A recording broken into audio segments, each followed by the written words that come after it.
मुंशी प्रेमचंद की जो मशहूर कहानी है, दो बैलों की कथा, आज हम उस पर गहराई से बात करने वाले हैं। हाँ। हमारे पास इस कहानी का पूरा सार है, उसका एक विश्लेषण भी है। अब देखिए, ज्यादातर लोग इसे हीरा और मोती, दो बैलों की एक सीधी सादी कहानी की तरह ही जानते हैं। बिल्कुल एक इमोशनल कहानी। हाँ, एक इमोशनल कहानी। लेकिन आज हमारा इरादा कुछ और है। हम ये समझने की कोशिश करेंगे कि ये कहानी सिर्फ जानवरों के प्यार की नहीं है, बल्कि अपने समय की एक बहुत बड़ी राजनीतिक सच्चाई, मतलब भारत के स्वतंत्रता संग्राम की कहानी कैसे बन जाती है। ये बात बहुत दिलचस्प है क्योंकि प्रेमचंद को हम सब एक यथार्थवादी लेखक के तौर पर जानते हैं जो समाज की सच्ची तस्वीरें खींचते थे। सही बात है। और यहाँ उन्होंने दो बैलों को अपनी कहानी का हीरो बनाया।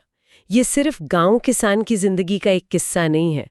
असल में प्रेमचंद का कमाल ये है कि वो भारत के स्वतंत्रता संग्राम की पूरी भावना, जिसे गुलामी का दर्द, आज़ादी की तड़प और स्वराज का असली मतलब, वो सब इन दो जानवरों के संघर्ष में दिखा देते हैं। अच्छा। हाँ, ये कहानी असल में एक गहरा राजनीतिक रूपक है, एक पॉलिटिकल एलिगरी। तो चलिए इसी नजरिए से कहानी की परतों को खोलते हैं। कहानी शुरू होती है एक किसान झूरी और उसके दो बैलों हीरा और मोती के साथ। और जो बात सबसे पहले ध्यान खींचती है वो ये है कि इनका रिश्ता आम मालिक और जानवर जैसा बिल्कुल नहीं था। नहीं, बिल्कुल नहीं था। झूरी के लिए वो बैल सिर्फ काम करने का जरिया नहीं थे, वो उसके परिवार का हिस्सा थे। वो उनसे बातें करता था, उनके साथ वक्त बिताता था और उनके खाने पीने का पूरा ख्याल रखता था। हाँ, और ये रिश्ता मतलब एक तरफा नहीं था, ये दो तरफा था। प्रेमचंद इस बात पर खास जोर देते हैं कि हीरा और मोती भी झूरी को बहुत मानते थे। अच्छा। वो काम में अपना जी जान लगा देते थे। इसलिए नहीं कि उन्हें डंडे का डर था, नहीं, बल्कि इसलिए कि वो उस प्यार और इज्जत की कदर करते थे जो उन्हें झूरी से मिलती थी। इस तरह का आदर्श रिश्ता था ये। हाँ बिल्कुल, जहाँ कोई मालिक या गुलाम नहीं, बल्कि सब साथी हैं। और उन दोनों बैलों की दोस्ती भी कमाल की थी। हीरा जैसे थोड़ा शांत स्वभाव का था, तो मोती थोड़ा गुस्सा है। हाँ, थोड़ा गुस्सैल, लेकिन वो एक दूसरे के बिना एक पल नहीं रहते थे। हमेशा साथ खाना, साथ काम करना और एक दूसरे की हिफाजत करना। ऐसा लगता था जैसे वो दो भाई हों। ये जो शुरुआती तस्वीर है ना, ये बहुत जरूरी है। प्रेमचंद यहाँ एक आदर्श स्थिति, या कह सकते हैं कि एक तरह का राम राज्य स्थापित कर रहे हैं। एक आइडियल सिचुएशन। बिल्कुल, ये स्वराज की असली तस्वीर है। एक ऐसी दुनिया जहाँ प्यार है, सम्मान है, आपसी समझ है। ये वो घर है जहाँ आप सुरक्षित महसूस करते हैं और जहाँ आपकी अपनी पहचान है। और इसी आदर्श स्थिति के टूटने पर ही कहानी का असली संघर्ष शुरू होता है। और ये आदर्श स्थिति ज्यादा देर टिकती भी नहीं है। कहानी में मोड़ तब आता है जब झूरी की पत्नी बीच में आती है। हाँ। उसका नजरिया बिल्कुल प्रैक्टिकल था। उसे लगता था कि झूरी इन बैलों पर फिजूल का लाड प्यार लुटा रहा है, जिससे घर का नुकसान हो रहा है। उसके लिए वो बैल सिर्फ एक संपत्ति थे, एक एसेट। बस बिल्कुल। उसका किरदार उस सोच को दिखाता है जो हर चीज को फायदे नुकसान से तौलती है, भावनाओं से नहीं। और पारिवारिक दबाव में आकर झूरी को एक ऐसा फैसला लेना पड़ता है जो वो कभी नहीं लेना चाहता था। उसे हीरा मोती को अपनी पत्नी के भाई गया के साथ अपने ससुराल भेजना पड़ता है। और ये बैलों के लिए एक बहुत बड़ा सदमा था। बिल्कुल। उन्हें लगा कि उनके मालिक ने उन्हें बेच दिया है। हाँ, उन्हें समझ ही नहीं आया। वो समझ नहीं पा रहे थे कि जिस मालिक ने उन्हें कभी प्यार के सिवा कुछ नहीं दिया, वो आज उन्हें यूं किसी अनजान के हवाले क्यों कर रहा है। यहां से उनकी गुलामी का दौर शुरू होता है। अगर हम इसे राजनीतिक रूपक की तरह देखें तो ये एक तरह से सत्ता का हस्तांतरण है। अच्छा। उनका अपना घर, उनका स्वराज, वो उनसे छीन लिया गया है और उन्हें एक ऐसी बाहरी ताकत के हवाले कर दिया गया है जो उन्हें सिर्फ एक संसाधन की तरह देखती है। गया का घर उनके लिए एक उपनिवेश, एक कॉलोनी जैसा है जहाँ उनके ऊपर जुल्म होगा। और होता भी बिल्कुल वैसा ही है। नए घर में पहुंचते ही सब कुछ बदल जाता है। प्यार और सम्मान की जगह उन्हें रूखा सूखा भूसा और दिन भर की मारपीट मिलती है। गया उनसे बेनतहा काम लेता है, लेकिन खाने को कुछ ढंग का नहीं देता। और ये सिर्फ शारीरिक तकलीफ नहीं थी, ये उनके आत्मसम्मान पर हमला था। सही बात है। जिस हल में झूरी के साथ वो खुशी खुशी खींचते थे, उसी हल में अब वो एक कदम भी आगे बढ़ाने को तैयार नहीं थे। उनका काम करने से इनकार करना वो एक तरह का मौन विद्रोह था, एक साइलेंट प्रोटेस्ट। बिल्कुल। ये उनका असहयोग आंदोलन था। वो बिना कुछ बोले ये जता रहे थे कि हम तुम्हारी जबरदस्ती को स्वीकार नहीं करेंगे। तो यहाँ एक सवाल उठता है, क्या उनका ये विद्रोह सिर्फ बुरे बर्ताओं के खिलाफ था, या इसमें अपनी आज़ादी वापस पाने की एक गहरी इच्छा भी शामिल थी? बहुत अच्छा सवाल है। ये सिर्फ बुरे बर्ताव की प्रतिक्रिया नहीं थी, नहीं, ये अपने घर लौटने की तड़प थी।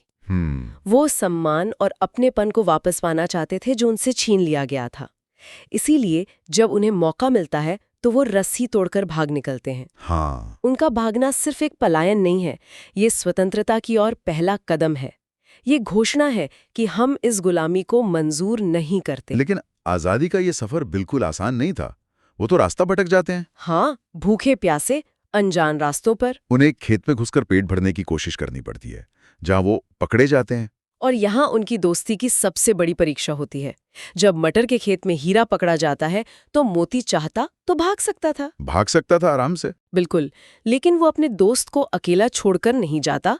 वो कहता है, अगर मुसीबत में साथ छोड़ दूं तो दोस्ती कैसी, और वो भी जानबूझकर पकड़ा जाता है। ये वाकई दिल को छू लेने वाला पल है। वो दोनों कांजी हाउस में बंद कर दिए जाते हैं, जो एक तरह की जेल ही थी जहां आवारा पशुओं को रखा जाता था। बिल्कुल, एक जेल। वहां उनकी हालत और भी बदतर हो जाती है। कई जानवर पहले से ही वहां भूख से मर रहे थे। बाप रे। कांजी हाउस उस दौर के जेलों का प्रतीक है, जहां स्वतंत्रता सेनानियों को बंद कर दिया जाता था। वहां निराशा और घुटन का माहौल था। लेकिन हीरा और मोती वहां भी हार नहीं मानते। वो उस जेल की दीवार को तोड़ने का फैसला करते हैं। मोती अपनी सींगों से कच्ची दीवार पर बार बार हमला करता है और आखिरकार उसे तोड़ देता है। और कमाल की बात यह है कि दीवार टूटने पर वो सबसे पहले खुद नहीं भागते, नहीं, बल्कि वो वहां बंद दूसरे जानवरों, घोड़ों, बकरियों, भैंसों को आजाद कराते हैं। ये तो किसी क्रांतिकारी नेता जैसा काम हुआ। बिल्कुल, ये दिखाता है कि उनकी लड़ाई सिर्फ अपनी आज़ादी के लिए नहीं थी, वो सबकी आज़ादी चाहते थे। ये प्रेमचंद का एक बहुत बड़ा संदेश है। सच्चा नेता वही है जो सबकी मुक्ति के बारे में सोचे। सही कहा। लेकिन इस कोशिश में हीरा रस्सी से बंधा होने के कारण भाग नहीं पाता और एक बार फिर मोती दोस्ती की मिसाल पेश करते हुए उसके पास ही रुक जाता है। ये कमाल है कि प्रेमचंद ने जानवरों में इतनी गहरी इंसानी भावनाएं और विचार डाले। क्या इसी को हम साहित्य में मानवीकरण, एंथ्रोपोमॉर्फिज्म कहते हैं? आपने बिल्कुल सही शब्द पकड़ा। ये मानवीकरण का एक बेहतरीन उदाहरण है। प्रेमचंद बैलों को इंसानी चेतना देकर वो बातें कहलवा रहे हैं जो शायद सीधे सीधे कहना उस समय खतरनाक हो सकता था। अच्छा। वो ब्रिटिश राज पर सीधा हमला नहीं कर रहे, लेकिन बैलों के जरिए गुलामी की पीड़ा और आज़ादी की कीमत को हर हिंदुस्तानी के दिल तक पहुंचा रहे हैं। कांजी हाउस से निकलने के बाद तो उनकी कहानी एक और मोड़ लेती है। उन्हें नीलाम कर दिया जाता है। हाँ, और एक दड़ियल कसाई उन्हें खरीद लेता है। अब तो उनकी उम्मीद पूरी तरह खत्म हो चुकी होगी। खत्म। उन्हें लग रहा था कि अब मौत के सिवा कुछ नहीं बचा। हाँ, ये उनके संघर्ष का सबसे काला दौर था। वो कसाई उन्हें हाँकता हुआ ले जा रहा था और वो दोनों बिल्कुल बेजान, निराश होकर चल रहे थे। उन्हें लग रहा था कि अब सब खत्म हो गया। लेकिन तभी अचानक उन्हें आसपास का रास्ता और गांव को जाना पहचाना सा लगने लगता है। और यही कहानी का सबसे भावनात्मक पल आता है। हाँ, उन्हें एहसास होता है कि ये तो उनका अपना गांव है, उनका अपना घर है। इस एहसास के आते ही उनके अंदर जैसे बिजली दौड़ जाती है। सारी थकान, सारी निराशा गायब। सब गायब, और वो अपनी पूरी ताकत से दौड़ पड़ते हैं। वो कसाई और गांव वालों को पीछे छोड़कर सीधे अपने थान यानी झूरी के घर पर आकर रुकते हैं। झूरी उन्हें देखते ही दौड़ कर आता है और उन्हें गले लगा लेता है। उसकी आंखों में आंसू थे। ये सिर्फ दो खोए हुए जानवरों की वापसी नहीं थी, ये एक किसान के लिए उसके परिवार के सदस्यों की वापसी थी। ये स्वराज की प्राप्ति का क्षण था। और झूरी की पत्नी, जो इस सब की वजह थी, उसका क्या हुआ? क्या वो अभी वैसे ही थी? नहीं, और ये कहानी का एक और खूबसूरत पहलू है। जब झूरी की पत्नी उन बैलों की हालत देखती है, उनके शरीर पर घाव, उनकी कमजोरी, लेकिन अपनी जगह पर वापस आने की खुशी, तो उसका दिल भी पिघल जाता है। अच्छा। उसे अपनी गलती का एहसास होता है। वो आगे बढ़कर दोनों के माथे चूम लेती है। ये दिखाता है कि प्रेम की ताकत कठोर से कठोर दिल को भी बदल सकती है। तो मतलब अंत में घर की जीत हुई, प्यार की जीत हुई। हाँ, इसे हम कह सकते हैं कि ये मानवीय चेतना की विजय है। ये कहानी हमें बताती है कि सच्चा रिश्ता जबरदस्ती या फायदे नुकसान पर नहीं, बल्कि प्यार और सम्मान पर ही टिकता है। सही बात है। झूरी की पत्नी का बदलना ये दिखाता है कि जुल्म करने वाले को भी अपनी गलती का एहसास हो सकता है जब वो प्रेम की शक्ति को अपनी आंखों से देखता है। प्रेमचंद की इंसानियत में जो गहरी आस्था थी, ये अंत उसी को दिखाता है। तो इस पूरी चर्चा का सार क्या निकला? दो बैलों की कथा सिर्फ बैलों की कहानी नहीं है, ये इंसानियत की कहानी है।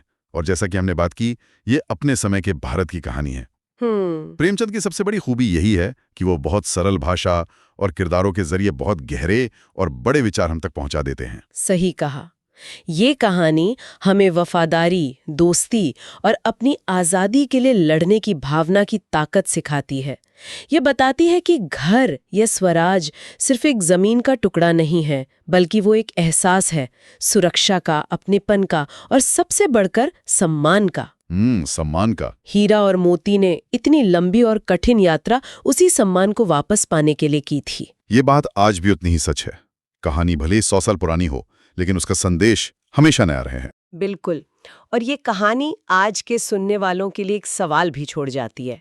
प्रेमचंद ने हमें दिखाया कि दो जानवर भी गुलामी की जंजीरों को महसूस कर सकते थे और उन्हें तोड़ने के लिए अपनी जान दांव पर लगा सकते थे। हाँ। आज की दुनिया में जहाँ चीज़ों की कीमत उसकी उपयोगिता से तय होती है, हम उन रिश्तों को कितना महत्व देते हैं जिनका कोई भौतिक लाभ नहीं है? और क्या हमारे समाज में या हमारी अपनी जिंदगी में भी कुछ ऐसी अदृश्य जंजीरें हैं जिन्हें हम पहचान नहीं पा रहे? उन जंजीरों को तोड़कर अपना सच्चा घर यानी अपनी असली पहचान और सम्मान पाने का क्या मतलब है?